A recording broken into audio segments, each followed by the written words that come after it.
పరారీలో ఉన్నటువంటి నిందితుడు సొంటి హరి ప్రాతిపదంతో ఈ కొమ్మనాపల్లి వలసనాయుడు ఇంట్లోకి వెళ్ళి వాళ్ళకు ఉన్నటువంటి పరారీలో ఉన్నటువంటి నిందితుడు హరికిన్ను వలసనాయుడికి ఉన్నటువంటి ఆర్థిక లావాదేవీల ఇష్యూలో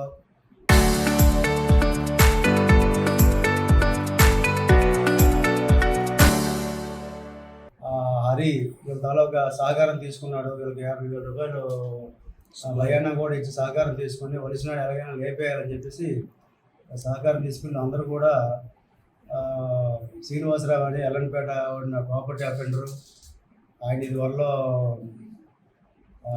పలాసలో దొంగతనం, వెంకటేశ్వర టెంపుల్ దొంగతనం చేసి జైల్లో ఉన్నప్పుడు అందరికి పరిచయం, వాళ్ళ సహాయం కూడా తీసుకొని వలసనాయుడిని లేపేద్దామని చెప్పేసి వెళ్ళారు. అనుకోకుండా ఈ ధనుంజయ ఇంటికి వెళ్ళడం, ధనుంజయ ఇంటికి వాళ్ళ కుర్రోడి మీద లింగం నాయుడు మీద అటాక్ చేస్తున్న క్రమంలో ఈ హరి వాళ్ళ కజిన్ బ్రదర్ ఉన్నాడు. ఇదేంటిది వలసనాయుడిని నాకు తెలుసు కదా, ఈ వలసనాయుడు కాదు ఈయన, మనం వేరే ఇంటికి వచ్చామని చెప్పి గుర్తించి ఎలాగా వచ్చాం కదా అని చైన్ దొంగతనం చేసి వెళ్ళిపోయారు. వీళ్ళందరూ కూడా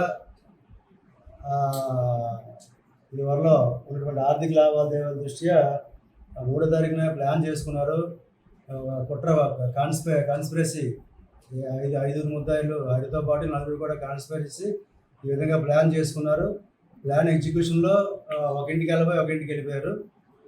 ఇంటికి వెళ్ళిపోయి రాబరీ చేయడం జరిగింది. ఇప్పుడు వీళ్ళ confusion, based on this confusion మనం కాన్స్పిరసీ సెక్షన్లో వేస్తున్నాము, డెకాయిటీ సెక్షన్ వేస్తున్నాం, ఇంకా అదర్ సెక్షన్స్ కూడా, రిలవెంట్ సెక్షన్స్ కూడా వేసి వీళ్ళు రిమాండ్కి పంపిస్తాం. ఈ కేసులో వాళ్ళు నేరానికి ఉపయోగించినటువంటి 2 మోటార్ సైకిల్స్ని మనం సీజ్ చేయడం జరిగింది.